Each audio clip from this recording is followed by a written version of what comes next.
Story 1. Not my therapist, but my mom's. She was in therapy to cope with her relationship with her own mother, my grandma, terrible woman, and kept talking about how she wished their relationship could be. The therapist said something like, "Look, you wouldn't go to a candy store and ask them for a steak. You already know they won't give you a steak. They don't have them and can't provide you with one. So why do you keep going to your mother and asking for a relationship that you know she's incapable of giving you?" It really changed the way my mom was looking at their relationship, and she in turn gave me the same advice later when I was having problems with a friend in high school. You don't form relationships with people based on what you wish it could be. You have to see them for who they are and what they can give, then decide if that works for you or not. Story 2. My therapist told me that when I assume how someone will respond, like thinking they will not apologize or will not listen, I am essentially finishing the story for them and not giving them a real chance to show me otherwise. I think this is especially easy to do if you have black and white thinking or tend to shut people out quickly to protect yourself. It really shifted my perspective on how I approach relationships and communication. Story 3. I lost a sibling last year and have been struggling since. I started grief therapy because my productivity in everything in life was so low. I never wanted to leave the house. I'm tired all the time. I do the bare minimum not to get fired. When I explained all this, my therapist just said, "So," then went on to explain that losing a loved one wreaks the same havoc on your body as losing a limb. And my body was asking me to rest. So I started to rest guilt-free. I stopped committing to things I didn't want to do. I stayed home in bed or on the couch with video games. And I did so guilt-free. Sure enough, over time, I found myself wanting to go out and do things more, all because I engaged in guilt-free rest. I continue to prioritize guilt-free rest. Sometimes this does mean spending weekends alone, not doing anything, and other times it means I feel ready and good enough to go hang out with friends. I'm even initiating activities now. In the United States, we live in a culture that doesn't know how to honor grief. We encourage people to tough it out, and it leads to resentment and burnout. We always want to tell grieving people to do more to heal.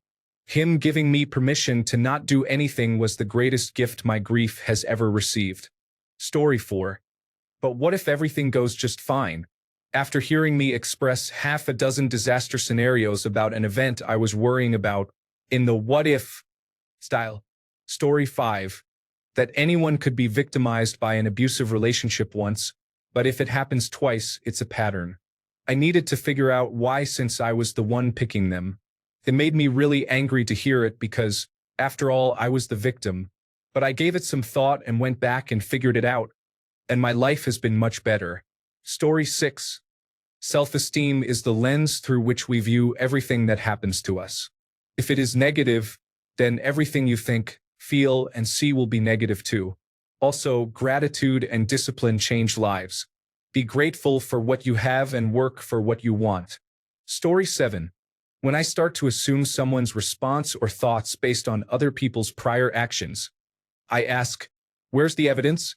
What data metrics are you using to determine this outcome? What's your sample size? 1? 2? That's not enough to be sure. Story 8.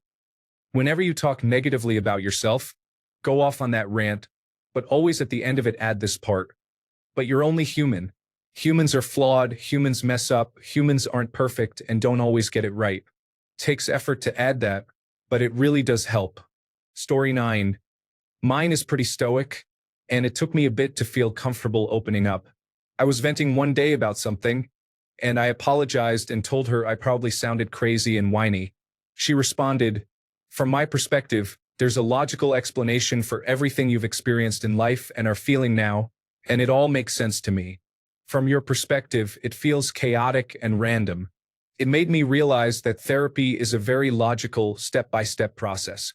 I think people who don't believe in therapy see it as something unrealistic or insubstantial. Story 10. You never felt safe growing up. You were always on guard, always stressed out. Did that ever go away? Do you ever really feel safe now? It made me realize I was still holding on to the constant fear I lived with growing up in an abusive household. That it haunted me and kept me from living my life to the fullest, and left me with physical aches and pains from tensing all the time. Once I realized this, I could work towards finally trying to teach myself to relax, that I can feel safe in my own home, that I'm free now. Story 11. It wasn't my therapist as is, but it was my therapy day, and I was rotting in bed before a bath because I felt like I couldn't take a bath. Like that was too much for me that day. And I saw the "run the dishwasher twice" Reddit comment in one of those weird TikTok replays.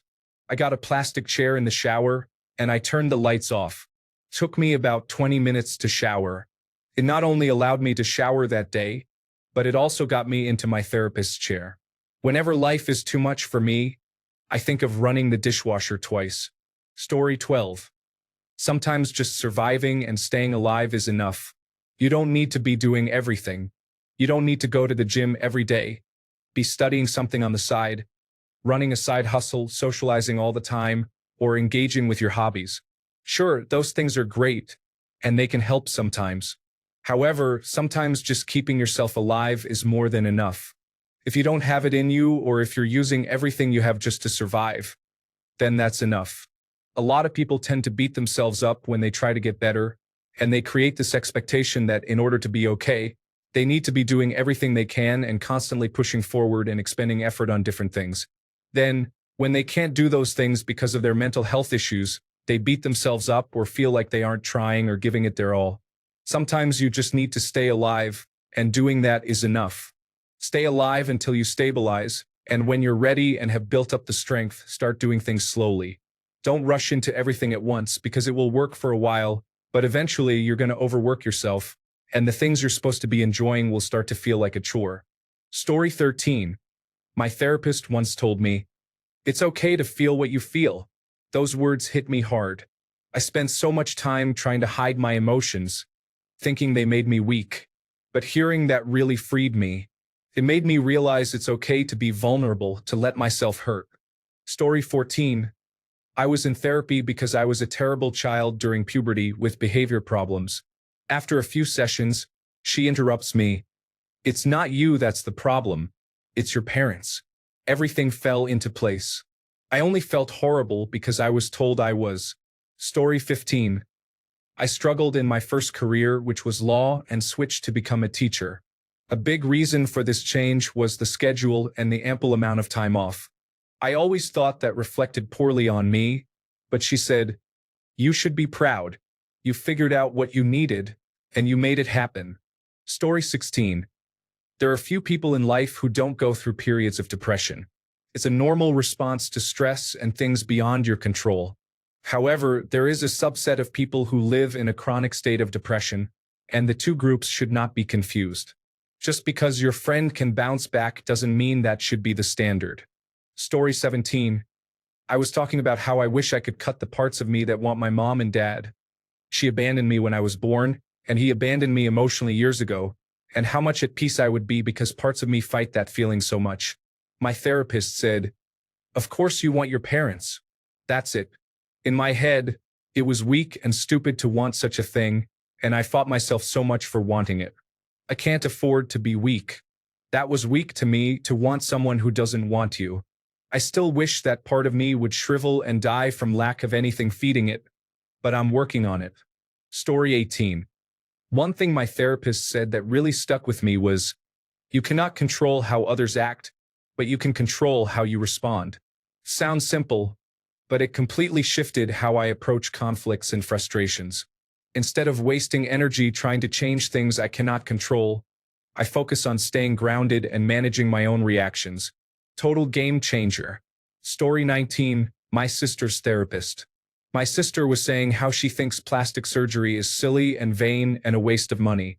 Her therapist gently reminded her that I have a lot of medical conditions and my body doesn't work the way I want. Her therapist suggested perhaps plastic surgery might be a way I am exercising control over my flawed body. Blew my sister's mind. I'm covered in tattoos and piercings. It has always been about control, but my sister only considered my ambitions on a superficial level. She has been extremely empathetic since and less dismissive of my feelings and decisions. Story 20. Trauma is relative. Something that's not traumatizing to one person might be very traumatic for you. This was not said by my therapist, but by my coworker who was a therapist. I was working as an administrative assistant at a rape crisis center and was telling my coworker that I felt guilty for wanting therapy because I didn't have any real trauma in my past. She said the above sentence to me, and it was a record scratch moment. It changed everything for me, and I've been in therapy for years now, and it has been such a big help in my growth. But I never would have gone if my coworker hadn't helped me realize I deserved the help. I'm no longer at that job, but my coworker is still there, helping survivors of sexual violence on their healing journeys. I still talk to that former coworker, and I'm so thankful she is still able to spread her knowledge and compassion to our community. Story 21. Not a therapist, but a colleague said this to me, and it really resonated, and it's one thing I always go back to. Only two things can happen. In other words, either the worst happens or it doesn't. There is no point putting energy into thinking of all the ways things can go wrong. Either it does or it doesn't. That's it. Story 22. A secular worldview is morally corrupt. We then got into a yelling match. That's when I realized he was full of nonsense and I would get nothing out of him, so I left the room. Story 23. Playing with your kids is a post-World War II phenomenon. I was feeling guilty about working and taking care of the house, and, to be honest, I've never been the person to just go play with any kids. But she told me kids just want to be engaged with. I involve them when I do the laundry and cook. They love helping in the kitchen. I ask for their help in running errands. I take them to the zoo, the library, and the forest preserve. And, most importantly, I talk with them and listen to what they have to say. So what if I don't sit down and play with toys? I can be a good parent in other ways. Story 24. The world does not revolve around you. She then explained less bluntly, if you step out of a situation, the world will not collapse. Any situation, whether good, bad, or one that could be better, will continue working just like it was doing so far. I was having a lot of trouble not getting drowned in my family's problems. It became my motto and the base of my boundaries with family and my patience at work. Story 25. In a therapy session, I was complaining about how I keep accepting less than the bare minimum in a relationship and how I wanted to change but just couldn't do it. She simply said, "What we don't change, we choose." That kind of put a perspective on it that I am physically, mentally, and spiritually choosing this disrespectful behavior that someone is giving me over my own happiness. That was definitely the day things changed for the better. Story 26. I've always considered my trauma as just another unfortunate thing that's happened to me. I get frustrated when I feel like my whole life is based on trauma, so I just go about it with the mentality that I need to get over these things the way people who have it much worse do. I shut it down and make jokes about it all, or else I sound depressing. I was having a chat with my psychiatrist about all of it, how I'm dealing with it, how I process it, and put my issues in perspective to real-life problems. I made the comment that it could be so much worse. There are people worse off than me, and I'm lucky to just be dealing with my issues. Then my psychiatrist drops this bomb on me. He says, "Well, yes, there are people worse off, but you are one of the people who have it much worse off than the majority." That really put into perspective that my trauma is genuine and that I can't handle it the way my peers handle their day-to-day problems. After that appointment, I started to make actual progress on healing for the first time. Story 27. My therapist once shared something profound while talking about life and friendships. Drawing a parallel to geopolitics, he mentioned the famous saying, "There are no permanent friends or enemies in geopolitics, only permanent interests." He explained that for personal growth, we need to adopt a similar mindset, prioritizing our long-term goals and values over temporary attachments or conflicts. It really shifted how I view relationships and navigate challenges in life. Story 28. I was venting to my therapist about how my parents were selfish. At that time, I did not know about narcissism, and she told me, "Your parents act like this. You tell them you are thirsty, and instead of bringing you water, they bring you the most amazing cake you have ever seen. Pricey cake with an amazing taste. But you are still thirsty. So when you tell them you need water, they will call you ungrateful." Story 29. Bestie, you're allowed to break up with him.